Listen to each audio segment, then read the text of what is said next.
नमस्कार सर्व कर्मचारी बंधू आणि भगिनींनो. एक नवीन आजची जी अपडेट आलेली आहे सरकारकडून ती आपल्याला आज बघायची आहे. ही अपडेट आपल्याला पाहायला भेटतं की लेबर कोड संदर्भात आहे. पगार रचनेतील काही बदल झालेले आहेत. पगाराच्या रचनेमध्ये काय 5 मोठे बदल झालेले आहेत. जी काही सरकारची अपडेट आहे ती आपल्याला सविस्तर जाणून घ्यायची आहे. सरकारी कर्मचारी असो, राज्य सरकारी असो किंवा केंद्र सरकारी असो, तुम्हाला हा जो काही अपडेट आहे सरकारकडून आलेला तो आपल्याला शेवटपर्यंत बघायचं आहे. कसे 5-6 बदल झालेले आहेत आणि ते बदल आपल्यासाठी किती फायद्याचे आहेत किंवा किती तोट्याचे आहेत, आपल्याला आपल्या चॅनलमार्फत आज जाणून घ्यायचं आहे. MX मराठीवर तुमचं स्वागत आहे. व्हिडिओ शेवटपर्यंत बघा. शेवटपर्यंत व्हिडिओ बघून जे आहे तुम्हाला सगळ्या गोष्टी क्लिअर होऊन जातील. बघा मित्रांनो, MX मराठी आपल्या विश्वासू यूट्यूब चॅनलने मनापासून आपलं स्वागत आहे. आता एक गोष्ट लक्षात ठेवा मित्रांनो, आज आपण एक अतिशय महत्त्वाची जी बातमी आहे ती पाहणार आहोत, जी भारतातील लाखो कर्मचारी, खाजगी कंपनीतील कर्मचारी आणि सेक्टरमधील कर्मचारी, कॉर्पोरेट क्षेत्रातील कर्मचाऱ्यांसाठी अत्यंत महत्त्वाची आहे. म्हणजेच काय, तर आपल्याला ही बातमी सगळ्याच कर्मचाऱ्यांसाठी, लाखो जे आहेत कर्मचाऱ्यांसाठी महत्त्वाची मानली जाते. आणि या बातमीच्या मागचे जे काही नियम आहेत, सरकारची जी काही अपडेट आहे ही आपल्याला जाणून घ्यायची आहे. कारण भारत सरकारने नवीन लेबर कोड लागू करण्याची प्रक्रिया वेगाने सुरू केली आहे आणि या नियमांमुळे कर्मचाऱ्यांच्या पगाराच्या रचनेत मोठे बदल झाले आहेत. आता मेन काय बदल झाले आहेत रचनेमध्ये, आपल्याला नेमके 5 ते 6 नेमके कोणते बदल केले आहेत, सरकार यावर काय काम करत आहे, आता हे आपल्याला व्यवस्थितपणे जाणून घ्यायचं आहे. इथून व्हिडिओ शेवटपर्यंत व्यवस्थित बघा. आता तुमच्या पगाराची रचना, तुमची PF, ग्रॅज्युइटी भत्ते आणि टेक होम सॅलरी यामध्ये बदल होणार आहेत. कोणत्या कोणत्या गोष्टीत बदल होणार आहेत बघा. तर एक म्हणजे आपल्याला पगाराची रचना, एक म्हणजे आपल्याला पगाराची रचना, पगाराच्या रचनेत बदल होणार आहे. दुसरं जे आहे तुमचा PF बदलणार आहे. दुसरं काय, तर तुमचा PF बदलणार आहे. तिसरा काय येतो मुद्दा, तर ग्रॅज्युइटीचा. आणि चौथा भत्ते आणि टेक होम सॅलरी. म्हणजे 4 ते 5 मुद्द्यांमध्ये आपल्याला बदल संभाव्य पाहायला भेटत आहेत. मित्रांनो, हे सरकारकडून जे आहे आपल्याला नवीन लेबर कोड, म्हणजेच जे आहे न्यू लेबर कोड जे आहे आपल्याला स्थापित करण्यात येत आहे. आणि या संदर्भातलीच आपल्याला सगळी माहिती जी आहे आपल्याला पाहिजे आहे. बघा, नवीन लेबर कोड म्हणजे काय, हा प्रश्न पहिल्यांदा सर्वांना येतो. किती जुने कायदे रद्द करण्यात आले, हा दुसरा प्रश्न तुमच्या डोक्यात येत असेल. पगाराच्या रचनेत नेमका कोणता बदल होणार, हा तिसरा प्रश्न तुमच्या डोक्यात येत असेल. PF आणि ग्रॅज्युइटी कशी वाढणार, हाही प्रश्न तुमच्या चौथा डोक्यात येत असेल. आणि सर्वात महत्त्वाचे म्हणजे तुमच्या हातात पगार कमी होणार का जास्त होणार, किती येणार, हा प्रश्न 5वा तुमच्या डोक्यात जे आहे खेळत असेल. म्हणूनच हा व्हिडिओ शेवटपर्यंत पाहायला सांगत आहे मित्रांनो. आणि आपल्या व्हिडिओला लाईक करत जा, कमेंट करत जा. कमेंटमध्ये नक्कीच जे आहे तुम्ही जय श्रीराम लिहायला विसरू नका. आजचा शुभ दिवस श्रीरामांच्या चरणी अर्पण, जय श्रीराम. आणि यानंतर मात्र भारतातील नवीन लेबर कार्ड म्हणजे काय, हा प्रश्न पहिल्यांदा आपण समजून घेऊया. मित्रांनो, भारतात यापूर्वी कामगारांसाठी जवळपास 28 वेगवेगळे कामगार कायदे लागू केले. म्हणजे जे आहे कामगारांचे कायदे 28 लागू झालेले आहेत यापूर्वी. हे कायदे अनेक दशकांपूर्वी तयार करण्यात आले होते. काळानुसार त्यात बदल करण्यात कठीण झाले होते. म्हणजेच आता जसा जसा टाईम गेला तसं बदल करणे कठीण झाले होते.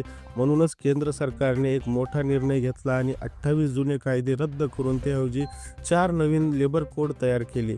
काय केलं केंद्र सरकारने, जे 28 जुने कायदे होते ते बदलून 4 नवीन जे आहे लेबर कोड तयार केले. या 4 संहितांचा एकच उद्देश आहे, कर्मचाऱ्यांना अधिक सुरक्षा देणे पहिला उद्देश, पगार प्रणालीत जे आहे पारदर्शक बनवणे हा दुसरा उद्देश, कंपन्यांसाठी सोपे नियम तयार करणे हा तिसरा उद्देश आणि कामगाराच्या भविष्यासाठी आर्थिक सुरक्षा वाढवणे हा चौथा उद्देश.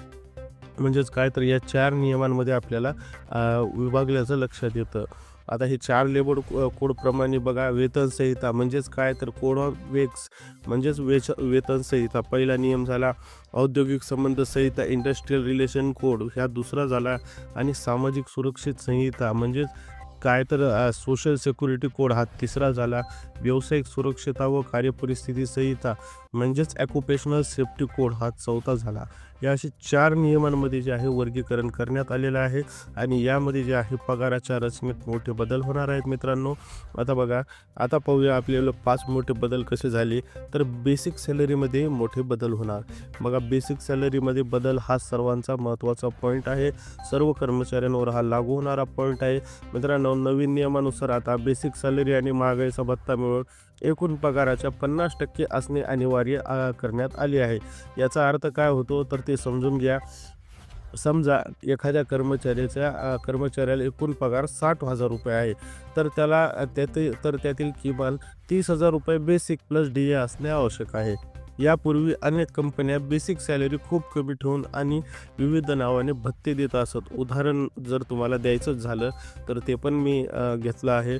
ट्रान्सपोर्टमध्ये, मेडिकल अलाउन्समध्ये, स्पेशल अलाउन्समध्ये, हाऊस रेंटलमध्ये, जिथं आपल्याला कंपनीला वाटतं की जिथं आपल्याला ॲडिशनल जे आहे या गोष्टी करता येतात आणि इकडून वाचता येतं, तिथं ह्या सगळ्या गोष्टी होतात. आपण स्वतःही पाहतो आणि तुम्हाला तर याचा अनुभव असेलच सर्वांना.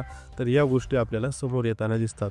यामध्ये काय होतं तर बेसिक सॅलरी कमी होती, पण हा पर्याय कंपन्यांना वापरता येणार नाही. आता इथून पुढचा बदल जो आहे तो असा होणार आहे की हा पर्याय जो आहे कंपन्याला अजिबात वापरता येणार नाही. आता बघा, पुढचा बदल जो काय झालेला आहे तो लक्षात घ्या. PF कपात वाढणार. बघा, PF बद्दलचा हा मोठा बदल आहे. PF कपात वाढणार म्हणजेच काय तर दुसरा मोठा बदल म्हणजे कर्मचारी भविष्य निर्वाह निधी म्हणजेच PF, ज्याला आपण PF म्हणतो. तर कारण PF कपात ही बेसिक सॅलरीवर आधारित असते, हा सर्वांना माहीत आहे. आता बेसिक सॅलरी वाढल्यामुळे PF कपातही वाढणार आहे. ऑब्वियसली तुमची बेसिक सॅलरी जशी वाढेल तशी PF कपातही वाढेल. एखादं उदाहरण तुम्हाला दाखवतो कशा पद्धतीने. समजा आधी बेसिक सॅलरी तुमची 20,000 होती, तर PF तुमचा जो काही कटत होता तो 2400 रुपये असेल समजा, ठीक आहे. 2400 रुपये कट होता. पण आता बेसिक सॅलरी आता तुमची जी आहे 30,000 झाली मित्रांनो. 30,000 झाली तर PF कपात आता 3600 रुपये होणार. म्हणजेच याचा अर्थ काय होईल तर PFची कपात जी आहे मोठ्या प्रमाणावर होणार आहे. ही गोष्ट तुमच्या डोक्यात आली पाहिजे. हा दुसरा मोठा नियम आहे. म्हणजे तुमच्या पगारातून जास्त रक्कम PF कपातीमध्ये जमा होणार आहे. ही गोष्ट तुमच्यासाठी फायद्याची आहे. ॲट द एंडला तुम्ही जर असा विचार केला तर ही गोष्ट तुमच्याच फायद्याची आहे. त्याच्यामुळे हा तुमच्यासाठीचा जो आहे मोठा निर्णय आपल्याला ठरू शकतो. आता बघा, ग्रॅज्युएटीमध्ये बदल काय सांगितला आहे हे पण आपल्याला जाणून घ्यायचं आहे. कारण बऱ्याच लोकांचे प्रश्न असतात की सर ग्रॅज्युएटीमध्ये नेमके काय बदल सांगितले आहेत. तर बघा, ग्रॅज्युएटी नियम बदलले मित्रांनो. यातील तिसरा मोठा नियम म्हणजेच ग्रॅज्युएटी नियमांमध्ये बदल. आत्तापर्यंत ग्रॅज्युएटी मिळवण्यासाठी कंपनीमध्ये किमान 5 वर्ष सलग सेवा करणे आवश्यक होतं. किती वर्ष? 5 वर्ष. हा बेसिक नियम होता. जो काही लेबर कोडमध्ये नियम होता तो बेसिक नियम होता की कंपल्सरी तुम्ही 5 वर्ष जे आहे सेवा देणं आवश्यक असतं. पण नवीन नियमानुसार विशेषतः फिक्स टर्म आणि कॉन्ट्रॅक्ट कर्मचाऱ्यांसाठी ग्रॅज्युएटीचा लाभ मिळू शकतो. म्हणजेच काय तर ज्याची जे काही फिक्स टर्ममध्ये पण असतात किंवा काही जणांचं कसं कॉन्ट्रॅक्ट बेसिसवर असतात. म्हणजे 6 महिने, वर्ष, 2 वर्ष, 3 वर्ष, 5 वर्ष, 4 वर्ष, कदाचित कोणाची कॉन्ट्रॅक्ट जे आहे 5 वर्षाच्या अगोदरच जे आहे पूर्ण होतं. त्यांच्यासाठी हा नियम जे आहे लागू झालेला आहे आणि याचा फायदा पुढील कर्मचाऱ्यांना नक्कीच होणार आहे. त्यांची मी थोडीशी एक फिल्टरेशन केलं तर यामध्ये आपल्याला लक्षात येतं IT सेक्टरमधले कर्मचारी, प्रोजेक्ट बेस कर्मचारी आणि कॉन्ट्रॅक्टर कर्मचारी. म्हणजेच काय तर यांना स्विच करायची फार सवय असते. तर या स्विचमध्ये यांना जे आहे इथे फायदा होतो. प्रोजेक्ट बेस कर्मचारी जो प्रोजेक्ट संपेपर्यंत काम करतात यांना पण याचा फायदाचा होतो आणि कॉन्ट्रॅक्ट बेस कर्मचारी ज्यांचं कॉन्ट्रॅक्टच 36 महिन्याचं असेल त्यांना सुद्धा याचे फायदा होताना आपल्याला पाहायला भेटतो. म्हणजे आता काय तर अल्पकालीन नोकरी करणाऱ्यांना आर्थिक फायदा मिळू शकतो. आता एक गोष्ट लक्षात ठेवा मित्रांनो, चौथा जो व्यवस्थित नियम आहे तो समजून घ्या. गिर्क वर्कर्सना सामाजिक सुरक्षा. म्हणजे काय मित्रांनो तर बघा, चौथा आणि महत्त्वाचा बदल म्हणजे गिर्क वर्कर्सना सामाजिक सुरक्षा. आजच्या काळात लाखो लोक खालील क्षेत्रात काम करतात, ज्याचा ओला, उबेर ड्रायव्हर्स हा पहिला क्षेत्र आहे. स्विगी आणि झोमॅटो हे दुसरं क्षेत्र. ऑनलाईन प्लॅटफॉर्म वर्कर्स हे तिसरं क्षेत्र. इथं जास्त करून आपल्याला वर्कर्स पाहायला भेटतात. वर्कर्स मग यासाठी जे आहे यापूर्वी कोणताही सामाजिक सुरक्षा नियम सुरक्षा मिळत नव्हती, यांना कोणतीही सामाजिक सुरक्षा मिळत नव्हती. पण आता नवीन लेबर कोडनुसार गिग वर्कर्सना पुढील सुविधा मिळणार आहेत. मग कोणता? तर पहिला आरोग्य विमा, जे की आपल्याला माहीत आहे फॉरेनमध्ये या गोष्टीवर पहिले प्राधान्य दिलं जातं. वर्कर कोणताही असो त्याची सेफ्टी पहिले हे जे आहे आपल्याला या अगोदर पाहायला भेटत होती. मात्र आपल्याकडे अद्यापही असं काही नव्हतं. मात्र त्यांच्यासाठी फॉरेन विमा आरोग्य विमा. दुसरा आहे अपघात विमा. म्हणजेच काय? तर आता तुम्ही स्विगी, झोमॅटो किंवा ऑनलाईन तुम्ही फूड डिलिव्हरी करत असताल किंवा असं कोणते असताल, तर तुम्हाला अपघात होण्यासाठी जे काही अपघात जो एखाद्या व्यक्तीचा झाला, कारण तुमचं ट्रॅव्हलिंगवरच सगळं डिपेंड असतं, तर त्याला अपघात विमासुद्धा सरकार देणार आहे. निवृत्ती योजना म्हणजेच काय? तर यांच्यासाठी निवृत्ती योजना म्हणजे यांची निवृत्ती कधी होणार आहे यावर सुद्धा सरकार विचार करणार आहे. कारण हे म्हणजेच आपल्याला दुय्यम किंवा तिय्यम दर्जाचे कर्मचारी जे आहेत लक्षात येतात. कारण त्याच्यातला अर्थ असा असतो की यांचं काहीच जे गोष्टी आहेत त्या परफेक्ट नसतात. त्यामुळे यांच्यासाठी सुद्धा सरकार करणार आहे. आणि यानंतर मात्र आर्थिक सुरक्षा. आज नोकरीला आहे, उद्या नसेल, पुन्हा कामावर धरलं, काढून टाकलं, यांच्यासाठी पण आर्थिक सुरक्षेचा विचार सरकार जे आहे नक्की करणार आहे. म्हणजे या क्षेत्रात काम करणाऱ्या लाखो कर्मचाऱ्यांसाठी हे एक मोठा बदल आपल्याला पाहायला भेटत आहे. आणि मित्रांनो, पाचवा आणि शेवटचा बदल आपल्याला पाहायचा आहे पगारात पूर्ण पारदर्शकता.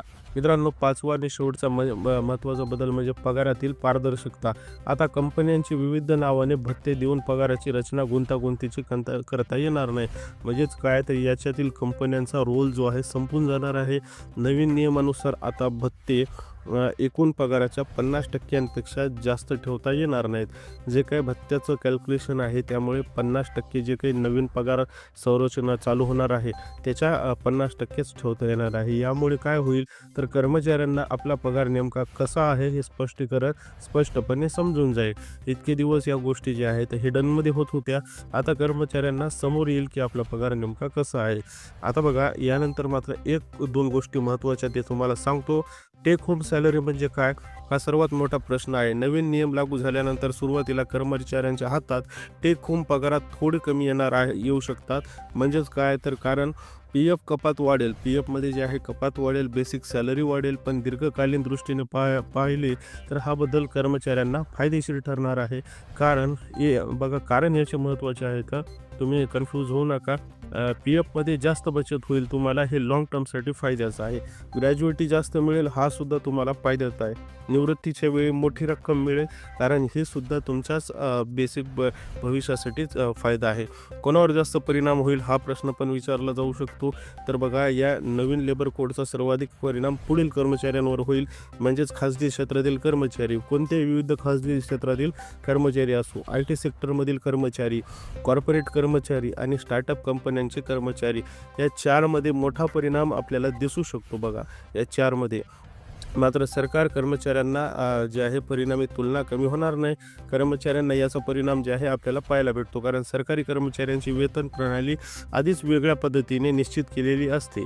आता याचा निष्कर्ष आपल्याला पाहायला पाहिजे मित्रांनो. तर एकूण पाहता लेबर कोडमुळे भारतातील पगार प्रणाली पारदर्शक होणार आहे. कर्मचाऱ्यांना भविष्यात अधिक सुरक्षितता मिळणार आहे आणि आर्थिक सुद्धा सुरक्षितता मिळणार आहे. जरी सुरुवातीला टेक होम सॅलरी झाल्यासारखं वाटले तरी दीर्घकालीन PF, ग्रॅज्युएटी, निवृत्ती निधी या सगळ्यामुळे जे आहे मोठी वाढ होणार आहे.